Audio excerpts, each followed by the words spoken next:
நடுராத்திரி Singapore east cost beach. இருட்டுல கடல் அலைகளோட சத்தம் மட்டும்தான் கேக்குது. அப்போ திடீர்னு கடலுக்குள்ள ஒரு அமானுஷ்ய உருவம்.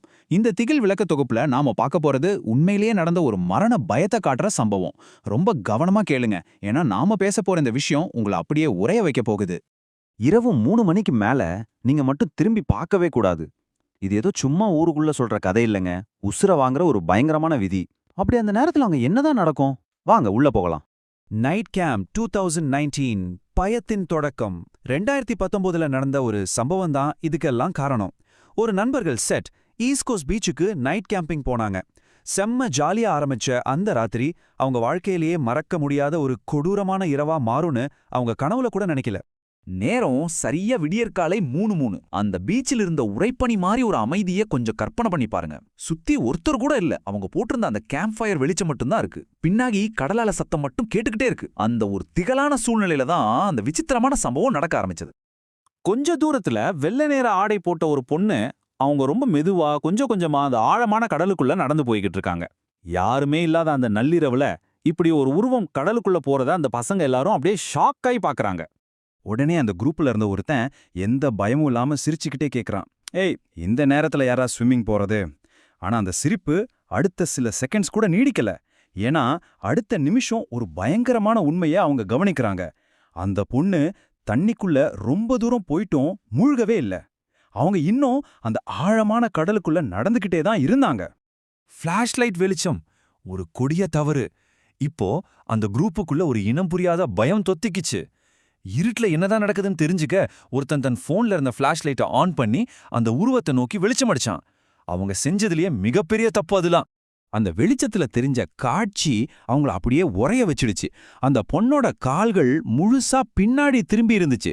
ஆமாங்க, அவங்களோட பாதங்கள் ரெண்டுமே பேக்வர்டா இருந்துச்சு. இத பார்த்ததும் அந்த பசங்க எல்லாரும் பயத்துல என்ன பண்றதுனே தெரியாம அப்படியே உறைஞ்சு போய் நின்னுட்டாங்க. அடுத்த செகண்டு அந்த உருவம் ரொம்ப மெதுவா இவங்க பக்கம் திரும்புச்சு. அந்த முகம் துளியும் ரத்தமே இல்லாத மாதிரி வெள்ளையா வெளுத்து போயிருந்துச்சு. அவளோட கண்கள் முழுசா கருப்பு நிறத்துல இருட்டு மாதிரி இருந்துச்சு. அந்த திகிலான பார்வையை நேருக்கு நேர் பார்த்த அந்த பசங்களுக்கு எப்படி இருந்திருக்குன்னு கொஞ்சம் நினைச்சு பாருங்க. ஒரு சாதாரண மனுஷன் தண்ணிக்குள்ள நடந்தா தண்ணி தெறிக்கும், ஒரு சத்தம் கேட்கும் இல்லையா? ஆனா அந்த உருவம் கரையை நோக்கி நம்ப முடியாத அளவுக்கு ஒரு அசுர வேகத்துல வர ஆரம்பிச்சுது. இதுல அதிர்ச்சியான விஷயம் என்னன்னா, ஒரு சொட்டு தண்ணி கூட தெறிக்கல, ஒரு சின்ன சத்தம் கூட இல்ல. இது மனுஷங்களே கிடையாது, ஏதோ ஒரு அமானுஷம் அப்படிங்கறத அவங்க அப்போ முழுசா உணர்ந்துட்டாங்க. திரும்பி பார்த்ததற்கான விலை பாதிக்கப்பட்ட நண்பன். இத பார்த்ததும் உயிர் பிழைச்சா போதும்னு எல்லாரும் பயத்துல தலதெறிக்க ஓட ஆரம்பிச்சாங்க. ஆனா ஓடும்போது ஒருத்தன் மட்டும் நாம ஆரம்பத்துல பார்த்த அந்த விதியை மீறிட்டான். ஆமா, அவன் பதட்டத்துல பின்னாடி திரும்பி பார்த்துட்டான். அவன் திரும்பி பார்த்த அந்த நொடி அந்த அமானுஷ்ய உருவம் அவனோட முகத்துக்கு நேரா ரொம்ப ரொம்ப பக்கத்துல நின்னுகிட்டு இருந்துச்சு. கடலுக்குள்ள அவ்வளோ தூரத்துல இருந்த ஒரு உருவம் இமைக்கிற நேரத்துல அவனுக்கு நேரா அவனோட மூச்சுக்காற்று படுற தூரத்துல வந்து நின்னுச்சு. இந்த ஒரு சம்பவம் அவனோட மனநிலைய சுக்குநூறா உடைச்சிடுச்சு. அடுத்த நாள் காலை அவன் யாருகிட்டையும் ஒரு வார்த்தை கூட பேசல. அவனோட முகம் அப்படியே அதிர்ச்சியில உறைஞ்சு போயிருந்துச்சு. அமைதியா யாரோடைய முகத்தையும் பார்க்காம திரும்ப திரும்ப அவன் சொல்லிக்கிட்டு இருந்த ஒரே வார்த்தை, அவன் இன்னும் கடலுக்குள்ள நடந்துகிட்டே இருக்கான். அந்த ஒரு பார்வை அவனை எந்த அளவுக்கு பாதிச்சிருக்குன்னு இதுலயே நமக்கு புரியுது. இந்த சம்பவம் நடந்து முடிஞ்ச இவ்ளோ வருஷம் ஆயும் அங்க இருக்கிற மக்கள் இன்னைக்கும் அந்த பீச்சுக்கு வர்றவங்களை கடுமையா எச்சரிக்கிறாங்க.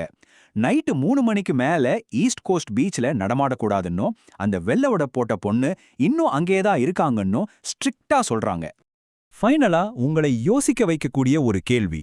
ஒருவேளை நீங்க அந்த பீச்ல அந்த நள்ளிரவு நேரத்துல இருந்து உங்களுக்கும் இந்த மாதிரி ஒரு சம்பவம் நடந்தா, நீங்க அந்த விதிய மீறி பின்னாடி திரும்பி பாப்பீங்களா? நீங்க தப்புப்பீங்களான்னு உங்க பதில கமெண்ட்ல சொல்லுங்க. இந்த மாதிரியான இன்னும் பல உண்மையான திகில் சம்பவங்களை தெரிஞ்சுக்க நம்ம விளக்க தொகுப்பை தொடர்ந்து ஃபாலோ பண்ணுங்க.